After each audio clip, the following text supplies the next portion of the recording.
រដ្ឋប្រហារបង្ហូរឈាមដឹកនាំដោយលោកហ៊ុនសែនទម្លាក់សម្ដេចក្រមព្រះនរោត្តមរណរដ្ឋដែលជានាយករដ្ឋមន្ត្រីជាប់ឆ្នោតឆ្នាំ1993និងការប្រហារជីវិតក្រុមមន្ត្រីជាន់ខ្ពស់ក្នុងជួររដ្ឋបាលគណៈបកហ៊ុនស៊ិនប៉ិចជាច្រើនអ្នកនោះបានទាញការចាប់អារម្មណ៍ពីសហគមន៍អន្តរជាតិយ៉ាងខ្លាំង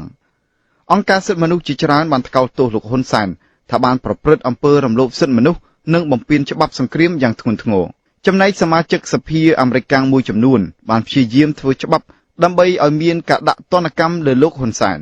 សមាជិកព្រឹទ្ធសភាសហរដ្ឋអាមេរិកពីខាងគណៈបកសាធារណរដ្ឋពីររូបគឺលោក Jesse Ham ពីរដ្ឋ North Carolina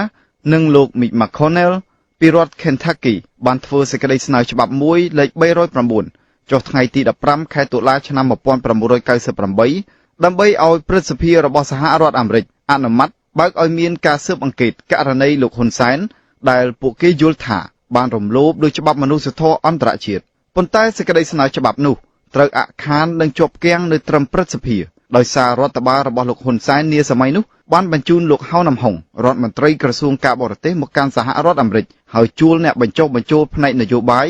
ឲ្យបិទសេចក្តីស្នើច្បាប់នោះលោក Richard Hein ជាប្រធានក្រុមហ៊ុន RTH ដែលជាក្រុមហ៊ុនមួយធ្វើការបញ្ចុះបញ្ចូលខាងវិស័យច្បាប់និងនយោបាយក្រុមហ៊ុននេះមានមូលដ្ឋានក្នុងទីក្រុង Alexandria រដ្ឋ Virginia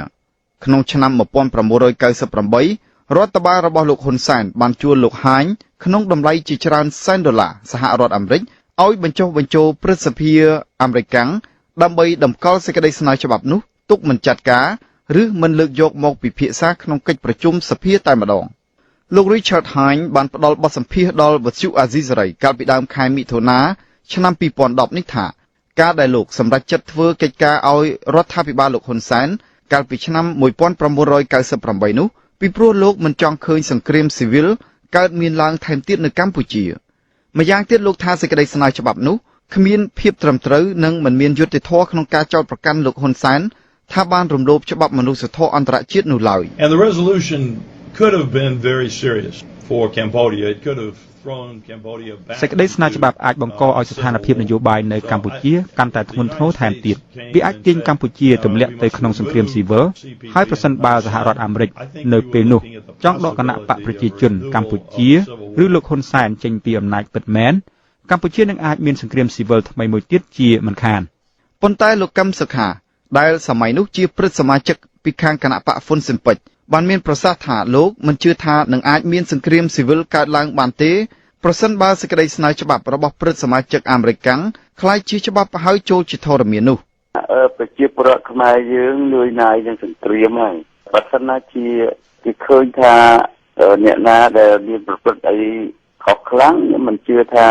អ្នកដែលនៅជាមួយនឹងចេតនាហាយហមអីតទៅទៀតទេមនុស្សអ្នកនៅយករួចខ្លួនរៀងខ្លួនហើយខ្ញុំមិនជឿថាអាចមានសង្គ្រាមស៊ីវិលឡើងទៀតសេចក្តីស្នើច្បាប់របស់ព្រឹទ្ធសមាជិក Jesse Ham និងលោក Mitch McConnell លេខ309នោះបានចោទប្រកាន់លោកហ៊ុនសែនថាបានបញ្ជាឲ្យធ្វើរដ្ឋប្រហារមួយប្រឆាំងនឹងរដ្ឋាភិបាលស្របច្បាប់របស់ព្រះអង្គម្ចាស់នរោត្តមរណរដ្ឋកាលពីខែកក្កដាឆ្នាំ1997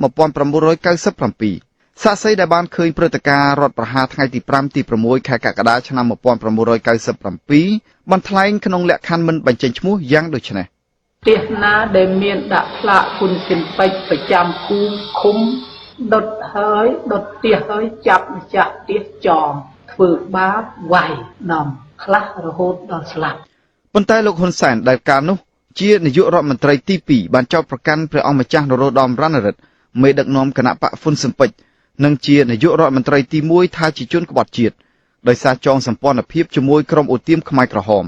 លោកហ៊ុនសែនក៏បានចោទប្រកាន់ព្រះអង្គម្ចាស់នរោត្តមរណរដ្ឋថាបានកេណ្ឌកម្លាំងទ័ពក្នុងគោលបំណងផ្ដួលរំលំរដ្ឋាភិបាលរបស់លោកពីតំណែងហើយថាលោកគ្រាន់តែជាអ្នកទប់ទល់ប៉ុណ្ណោះបតិសង្ឃសង្ឃដែលជាបតិអង្គរៈកងរក្សាព្រះអង្គមិនមែនជាកន្លែងទីតាំងកងរក្សាព្រះអង្គទេប៉ុន្តែគឺជាកន្លែងលាក់អាវុធខុសច្បាប់នាំខ្មែរក្រហមចូលហើយកន្លែងធ្វើវកម្មធំបំផុតនៅតាំងកណ្ដាលលោកកឹមសុខាបានបញ្ជាក់ថាគណៈបកហ៊ុនស៊ិនប៉ិចនាពេលនោះមិនត្រូវការអំណាចអ្វីទៀតទេព្រោះគណៈបកហ៊ុនស៊ិនប៉ិចជាគណៈបកឈ្នះឆ្នោតនិងជាគណៈបកកាន់អំណាចលោកមានប្រសាសន៍ថាមានតែគណៈបកប្រជាជនពេលនោះទេដែលជាអ្នកត្រូវការអំណាចខ្ញុំមិនជឿថាហ៊ុនស៊ិនប៉ិចត្រូវការ អីទៀតទេបុគ្គលប្រតិឈ្នះហើយពេលហ្នឹងខ្ញុំឃើញគណៈបកប្រជាជនទេដែលត្រូវការអំណាចពេញលេញដែលខ្លួនធ្លាប់មានអំណាចពេញតែមុនការបោះឆ្នោតឆ្នាំ93ហ្នឹងហើយដល់គឺគាត់មិននឹកឃើញថាការបោះឆ្នោតគាត់ចាញ់ទេគាត់នឹកឃើញការបោះឆ្នោតអាទី1គាត់ចាញ់ទេតែដល់គាត់ចាញ់ទៅអាហ្នឹងហើយគាត់សង្ហាចិត្តខ្លួនឯងហើយគាត់ត្រូវការយកអំណាចមកវិញដូច្នេះហើយខ្ញុំជឿថាហ៊ុនស៊ិនពេជ្រជាអ្នកបង្កើតទេហើយអ្វីដែលយើងឃើញលទ្ធផលមកចុងក្រោយតើយ៉ាងណាគឺយើងឃើញថាការដំណើរនៅលើដៃគណៈបកប្រជាជនទាំងស្រុងសមាជិកព្រឹទ្ធសភារបស់អាមេរិកទាំងនោះបានលើកឡើងថារដ្ឋប្រហារដ៏ហិង្សានៅពេលនោះបណ្ដាលឲ្យក្រុមមន្ត្រីជាន់ខ្ពស់ស្មោះត្រង់នឹងព្រះអង្គម្ចាស់នរោត្តម រណរដ្ឋប្រមាណជាង100នាក់ស្លាប់ហើយក្រុមអ្នកគាំទ្រគណៈបកហ៊ុនស៊ិនពេជ្រប្រមាណ 50,000 នាក់ផ្សេងទៀតភៀសខ្លួនចេញពីលំនៅឋានខ្ញុំតាំងសារ៉ាដាវិទ្យុអាស៊ីសេរីពីរដ្ឋធានី Washington